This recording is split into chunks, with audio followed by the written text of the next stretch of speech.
वालेकुम, मैं डॉक्टर मारिया अनवर। आज आपको बताऊंगी कि हमारी बहुत सारी फीमेल्स ऐसी हैं जिनको 9वें महीने में हमल के दौरान नींद नहीं आती। ये प्रॉब्लम तकरीबन 70 टू 75% फीमेल्स में देखी गई है। ऐसी कौन सी वजूहात हैं जो कि नींद में डिस्टर्बेंस कॉज करती हैं? उसमें सबसे ज़्यादा जो चीज़ देखी गई है वो ये कि ख़वातीन को बार बार पेशाब की हाजत होती है, जिसकी वजह से उनकी नींद बुरे तरीके से डिस्टर्ब हो जाती है। खाया पिया हज़म नहीं होता, वापस गले में आता है, बदहज़मी हो जाती है, पेट में गैस हो जाती है। उसके साथ साथ उनकी कमर में शदीद दर्द रहती है, पट्ठे दुखते हैं, नाड़ पे नाड़ चढ़ जाती है।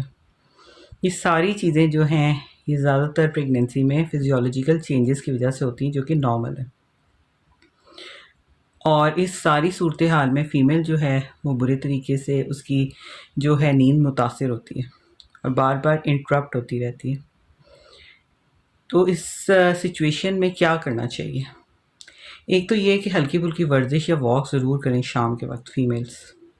उसके अलावा सोने से पहले कोशिश करें 2 घंटे पहले कोई भी बहुत ज़्यादा हेवी फूड मत लें। पानी का इंटेक शाम को 6-7 बजे के बाद कम इस्तेमाल करें और इसके साथ-साथ अपनी डाइट में फ्रूट्स वगैरह का इस्तेमाल करें। दिन के वक़्त खाएँ, फ्रूट चाट ले लें।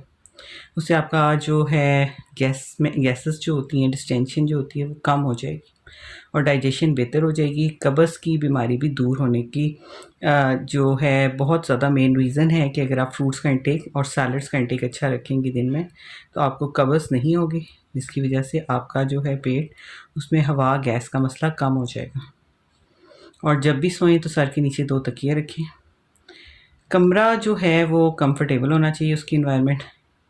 ज़्यादातर क्योंकि प्रेगनेंसी में फ़ीमेल्स को गर्मी ज़्यादा लग रही होती है, तो कमरा ठंडा हो तो बेहतर है और लूज़ कपड़े पहन के सोएं। अगर और इसके साथ-साथ जो है आप मोबाइल का इस्तेमाल कम करें।